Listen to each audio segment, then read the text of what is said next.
The snow fell heavy that December night, blanketing the Montana frontier in a silence so profound it felt like the world itself was holding its breath. Inside the small wooden cabin at the edge of Cedar Ridge, James Mitchell sat by the dying fire, his calloused hands trembling as he held two tiny bundles wrapped in worn blankets. His newborn twins, barely 3 days old, whimpered softly against his chest. Their cries were getting weaker, and that terrified him more than anything he had ever faced. 3 days ago, his world had shattered. Sarah, his beloved wife of 2 years, had brought their twins into this world during the worst blizzard the territory had seen in decades. The doctor couldn't make it through the mountain pass, and James had delivered the babies himself with only the help of old Mrs. Henderson from the neighboring ranch. But something had gone wrong. Sarah had smiled when she heard her babies cry, had whispered their names with her last breath, Emma and Ethan, and then she was gone, leaving James alone with 2 hungry infants and a grief so raw it felt like his chest had been carved open. Now, as the twins grew weaker from hunger, James faced a problem he didn't know how to solve. The babies needed milk, mother's milk ideally, but that was impossible now. He had tried everything he could think of. He'd mixed sugar water, tried feeding them with a cloth soaked in broth, even attempted to get them to take goat's milk from a makeshift bottle fashioned from a glass vial and cloth. Nothing worked. The twins would take a little, then spit it up, crying harder than before. Their tiny faces were growing gaunt, their skin taking on a pallor that made his blood run cold. For 2 days, he had ridden through the snow-covered landscape, desperately searching for help. He went to every homestead within a day's ride, knocking on doors, his pride forgotten in the face of his children's need. He found families who sympathized, who offered prayers and what little advice they could, but no one had what he truly needed. The women he found were either too old, too young, or simply unable to help. One woman, Mrs. Patterson, had lost her own baby months before and her milk had long since dried up. She had wept with him, sharing his grief, but she couldn't save his children. The general store in town had no formula, no condensed milk, nothing that could sustain newborns. The proprietor had suggested he try the orphanage in Helena, but that was a 3-day journey in good weather. In this blizzard, it might as well have been on the other side of the world. His babies didn't have 3 days. They might not have 3 hours. James had returned to his cabin that evening defeated, watching helplessly as his children's cries grew softer. He prayed, something he hadn't done much since his own mother died when he was a boy. He prayed to Sarah, to God, to anyone who might be listening. He begged for a miracle, for some way to save the only pieces of his wife he had left in this world. The knock came just as he had given up hope. It was soft at first, almost lost in the howling wind, but then it came again, more insistent. James carefully laid the twins in the wooden cradle he had built months ago, when the future still held promise and joy, and moved to the door. His hand instinctively went to the rifle mounted on the wall.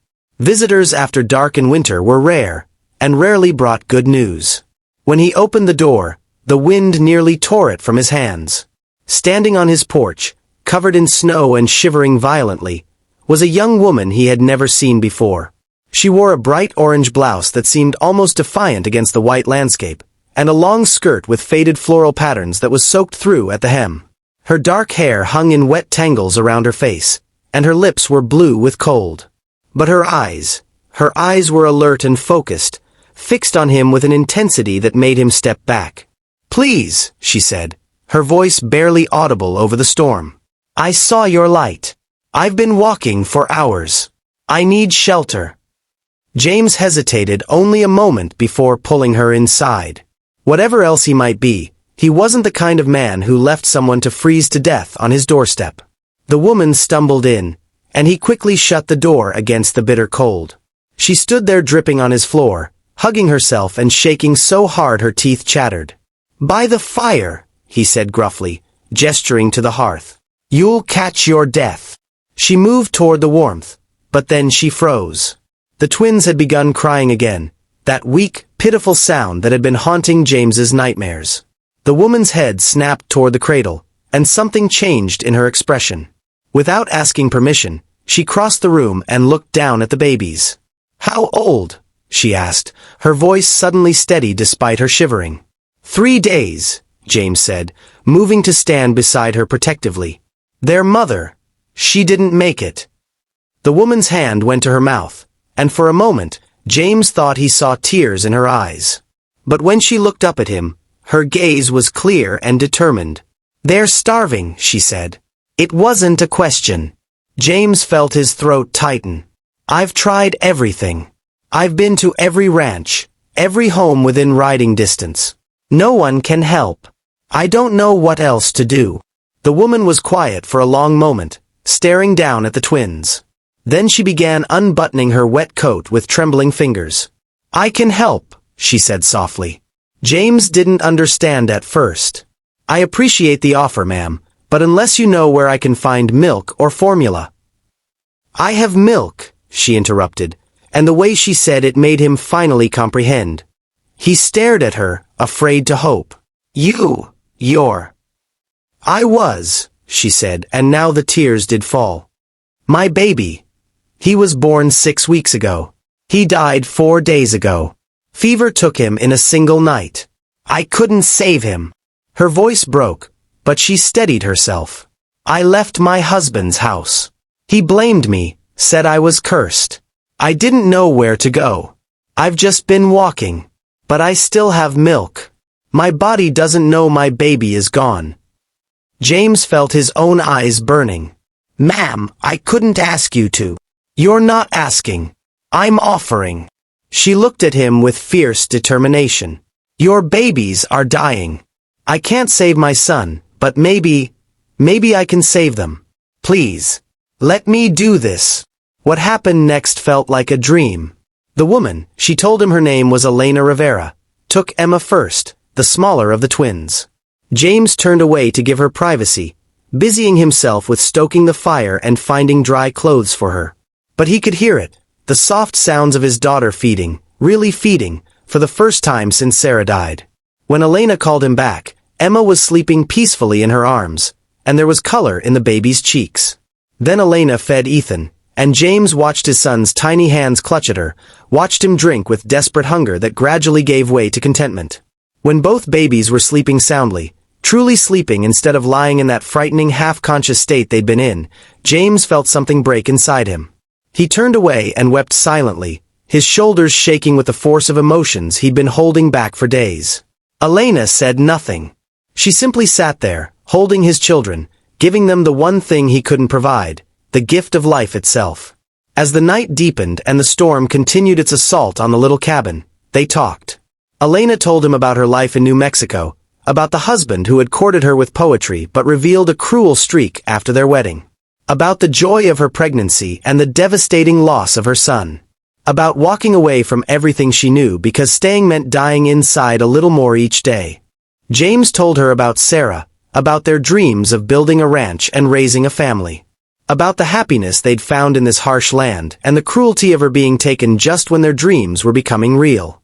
About his fear that he couldn't do this alone, couldn't be both mother and father to 2 tiny humans who needed so much more than he knew how to give. When dawn finally broke, the storm had passed, leaving the world covered in pristine white. Elena had stayed awake most of the night, feeding the twins whenever they stirred, and the difference was remarkable. Both babies were alert now, their cries stronger, their skin warm and healthy. They were going to survive.